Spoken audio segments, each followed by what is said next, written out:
It's that human touch, it's human nature, and I think crafts are that. They will never be replaced by robots. As a 2 Michelin-starred chef, I have always pursued excellence in my kitchens. Now the level of craftsmanship that goes into the Balvenie whisky has caught my eye, and I want to unlock its mysteries. I've spent a week at the Balvenie distillery in Scotland, meeting the craftspeople who make this unique single malt. Tonight, I'll be bringing them together for a very special dinner. Putting that in the oven just for... But will they appreciate my work as much as I do theirs? I'm Michel Roux Jr, and I'm here to create the Craftsman's Dinner.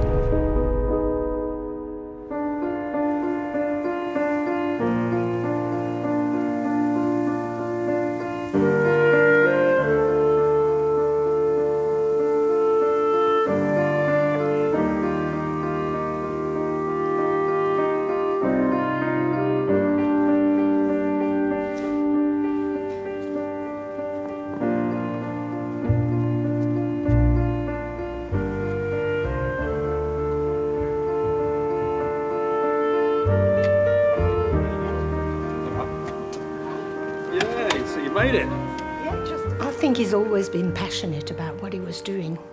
And whatever he's cooking, he does it with passion. Whether it's just an omelette or whether it's something fancy, he will always cook with passion. And when he decided, or his dad really was pushing for him to take the job, I was not very keen because I thought, I'll never see him again.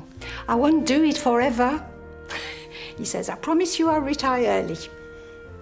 So he didn't. I want this table set, and I want it in this blue linen, not white. We want to get captivate the right atmosphere.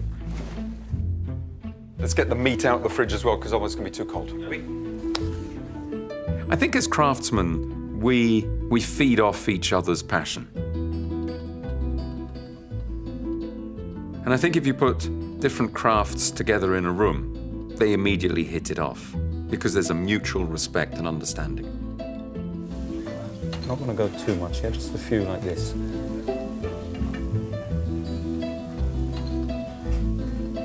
So for the starter, chefs, I'm going to be using some miso. Have you ever come across miso before? Yeah, sure. You have? Good lad. So miso, and this particular miso is made with barley, and it's sweet.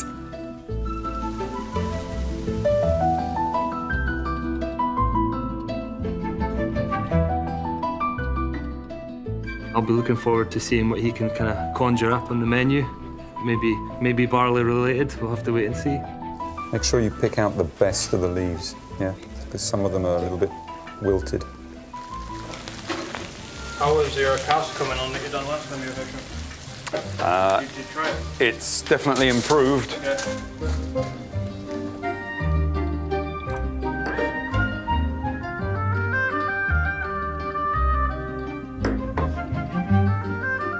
I think there's a part of it, I wouldn't necessarily call it magic, but the innovation side of things, I think there's a huge opening for a lot more work to be carried out on fermentation, distillation, maturation, and really actually working out how we can amplify certain flavours. And then once it's golden all over, in the oven for no more than 5 minutes, just before we go. You can put a fair bit of sugar in the egg white.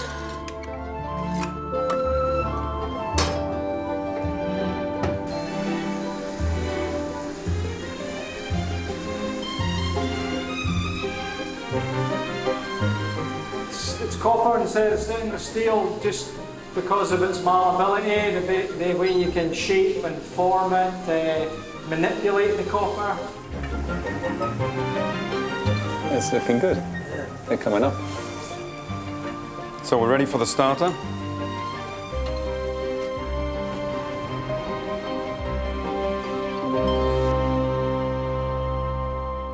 It's been absolutely wonderful. It has been restful. It's been a wonderful moment to clear my mind and to be reinvigorated and inspired. The menu tonight is kind of showcasing that inspiration, and hopefully you will be able to pick out the ingredients and what and how you individuals have inspired me.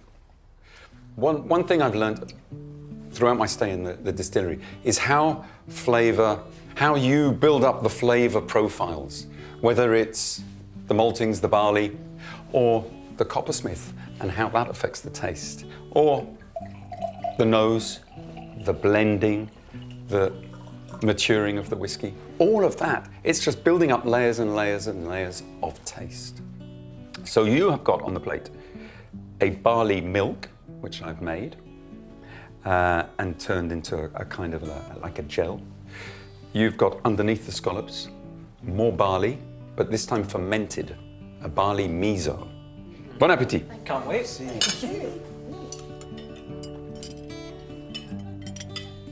It's very delicate.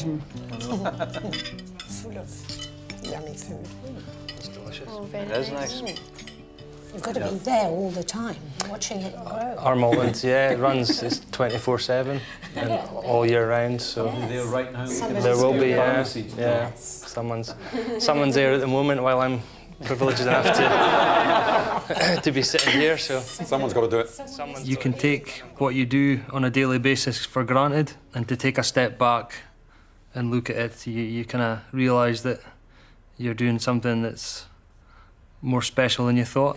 So, and that people actually might have an interest in that. Good. Okay. We've heated up the carrots, fondant, curated sauce. That's the only thing that needs to be heated up. Magic. So let's bung that in the oven just for 5 minutes to warm through. Right, main course. Hey, so we've got, you can see the smoke oozing out of it. Oh my God. There we go. Now that should fill the room with this lovely aroma. Some lovely venison that I've roasted and smoked. Smells like the cooperage. It smells like the cooperage, indeed. Right, okay, so we'll go, I think, 2 slices or 3? How greedy are they, do you think? 3? You'd say 3? Yeah, I think they like a good feed. So, you saw it was roasted and then finished off with smoke. Smoke from the staves, from the cooperage, but also I added some cocoa nibs in the smoke, just to add another dimension of flavour in the smoke. Yeah. That's great. Thank you very much for cooking. Yeah, for sure. That's melting in the mouth, isn't it? It's Yeah, very it is, tender, isn't it? yeah. It's fantastic. It's lovely, very good. Because the combination of flavours, so you'd actually added chocolate into the sauce, which is so unusual. It's something I would never do, and it was delicious. It really brought everything to life. Not as simple. That was superb, like that. Yeah, I think we need a bit of bread to dunk in the sauce. No? Do it French way. Kelsey was wanting some bread. I can't let that delicious sauce. I feel so privileged to be sitting here. That's the thing, isn't it? It's manual work and craft, obviously, and those skills, the skills of, well, things that can't be replaced by machine. At least I don't think so.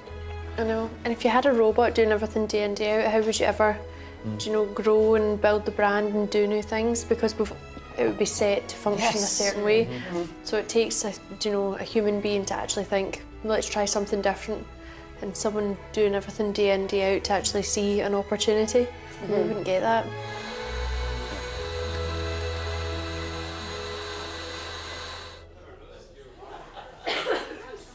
Right, okay, be very careful. The handles are very, very hot, very hot. That's why you've got the napkin there. So you've got the beautiful copper pots that have been made. Thanks, I Michelle. wonder who did. Beautiful copper pots that have been made. And a passion fruit souffle with a white chocolate ice cream. We better not burn ourselves. Yeah, do be careful because they are very hot. Big passion. Thank you, George, for these wonderful containers. Without these, where would we be? So now, George, you'll just have to learn how to do this souffle. Yeah, I think that's the hard part, isn't it? Listen to you. I would like to think Michel wants to take a pot home with him. I will try and get him to sign one of the pots, and I'll keep that. Maybe I'll sign one and give it to him if he's interested. Gosh, I'm ready for another one. We should have made them bigger. Yeah. Should have made like 6-inch pans.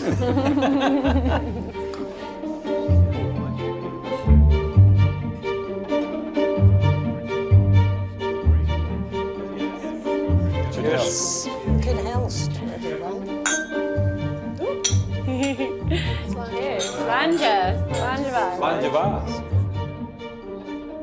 I don't know what the future holds. But whether I end up continuing or whether I end up doing something different, the craft element will still be there. Because whether I'm just grilling a steak on a barbecue or making the most elaborate dish, that passion and that skill will be the same.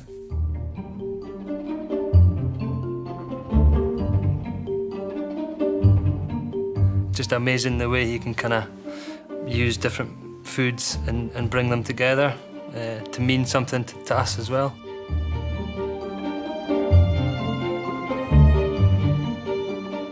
I would love Michel to just be on site all the times and making our burgers every Thursday.